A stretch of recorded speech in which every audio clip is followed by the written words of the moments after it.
Hello, today we're looking at another type of factoring. We are going to factor trinomials where the leading coefficient is a 1. Remember, a trinomial is something that has 3 terms, and today our focus is just going to be on trinomials where the leading coefficient, so that's the number in front of x squared, is always going to be a 1. Typically, we don't write the 1, but we understand that it's there. To factor a trinomial, we're going to come up with something that looks like a FOIL question again. So here we're going to take our 3 terms and turn them into something that looks like a FOIL problem, something that has 2 parentheses with binomials inside of each. When we factor trinomials, you have to make sure that your trinomial is in standard form or descending order. So that means the squared term, the plain old x, and then the number. Then in order to figure out what goes inside of the parentheses, we're going to start with our variable. So we're going to put an x at the beginning of each parenthesis. Essentially, we take our x squared and we break it up. We put 1 in the first parenthesis and 1 in the second parenthesis.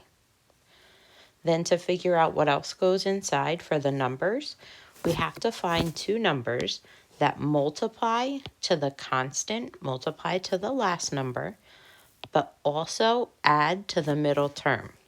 2 numbers that multiply to the last term, but add to the middle.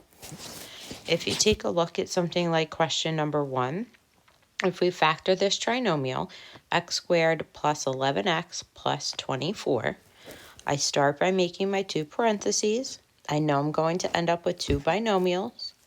I take the x squared, that gets split into one x for each parenthesis, and then I have to figure out what numbers to put inside. So like I said, we're going to look at what multiplies to the last term, but adds to the middle number. In order to do that, I'm going to start by making a list of factors of 24. So I'm going to see what numbers multiply to give me 24. If I run through the list of all of the options, I have 1 times 24, 2 times 12, 3 times 8, 4 times 6, then 5 does not go into 24, 6 does go into 24, but since 6 is already on my list, I know that I've figured out all of the factors, so I can stop there.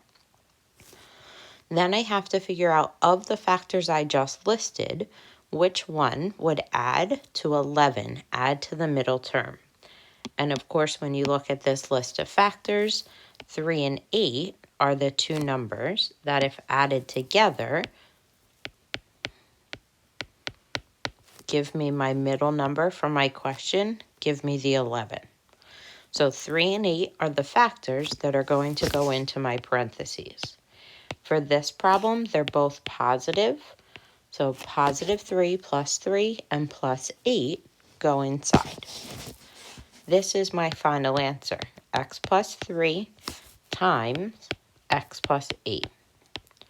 It does not matter which parenthesis goes first. So if you put x plus 8 and then x plus 3, that's the exact same thing. In order to check our answer, we can always FOIL this out. If we were to FOIL this and combine like terms, we'd get back to the original question. Okay, for problem number 2, to factor a trinomial, I'm going to start by making my 2 parentheses. The first term, this variable, c squared, gets split into 1c in each parenthesis. To figure out what numbers go inside, I have to find 2 numbers that multiply to the last term, but add to the middle number. So here I need 2 numbers that multiply to 2, positive 2, but add to negative 3. If I think about my factors of 2, there are only 2 things that multiply to give me 2, 1 and 2. Remember, I need these to add up to negative 3. So I often list my factors and then think about the signs of the numbers. If I multiply 1 times 2, positive 1 and positive 2 add to 3, but I need them to add to negative 3. If I multiply negative 1 and negative 2, negative 1 times negative 2 is still positive 2, and when I add them, I get negative 3. So here my factors are going to be negative 1 and negative 2. They are the numbers that go into the parentheses. So I have C minus 1 and then C minus 2. This is our final answer.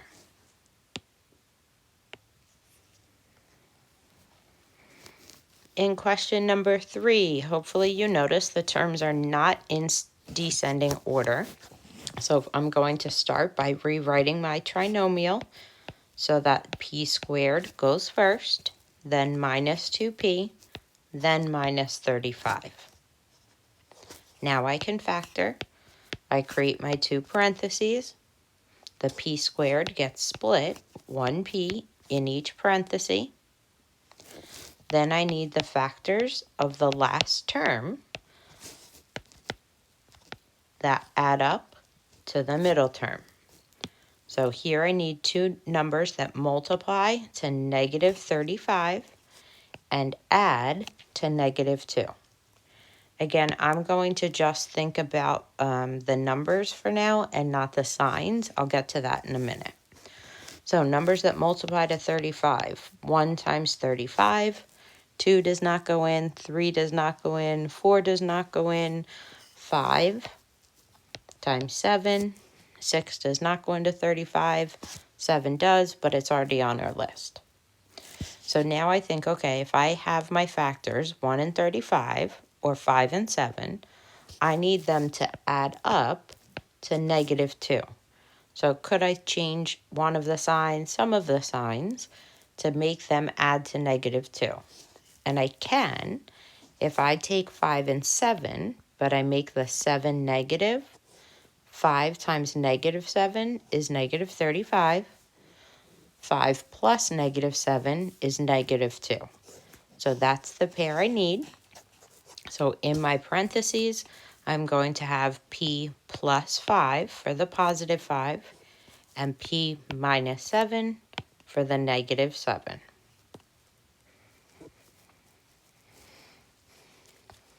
In question number 4, again, my terms are not in descending order, so I need to rearrange them. So here I have a squared, then plus 27a plus 72. Then I'm going to create my 2 parentheses. I know a goes at the beginning of each one. Next, I find the factors of the last number. So I need anything that multiplies to 72. So I have 1 times 72, 2 times 36, 3 times 24. And actually, I'm going to stop there because my numbers multiply to 72. They need to add to 27. So I don't have to finish the entire list if I find my pair. 3 and 27 add up, 3 and 24 add up to 27. So I can stop there. I found my factors. So inside of my parentheses, a plus 3 and a plus 24.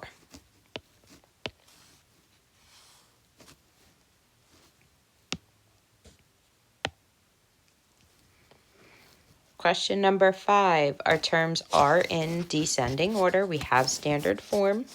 I create my 2 parentheses. N goes at the beginning of each. I need 2 numbers that are going to multiply to negative 48, but add to positive 13. So I make my list of numbers that multiply to 48.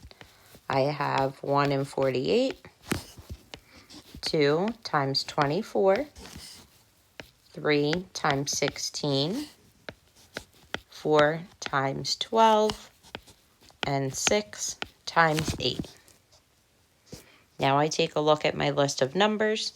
Could I get any of them to add up to 13?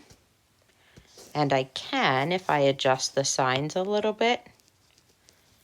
So 3 and 16 could give me positive 13 if I make the 3 negative. Negative 3 plus 16 is 13, and negative 3 times 16 multiplies to negative 48.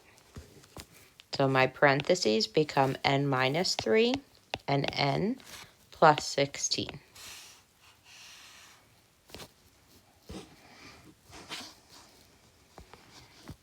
And in our last question, number 6, I threw in an extra variable here. So when you take a look at question number 6, the x terms are in descending order. I have x squared, plain old x, and then no x's at all. But notice here we also have this y squared in the back. The only difference for this problem is when we set up our two parentheses, and typically we take x squared, we put 1 in each of the two parentheses. We're also going to take the y squared from the back, and we're going to split 1y in each parenthesis in the back of them. So x squared gets split in the front, y squared gets split in the back. Otherwise, we do exactly what we've done for the other questions. We then find two numbers that multiply to positive 3, but add to negative 4. The only factors of 3 are 1 and 3.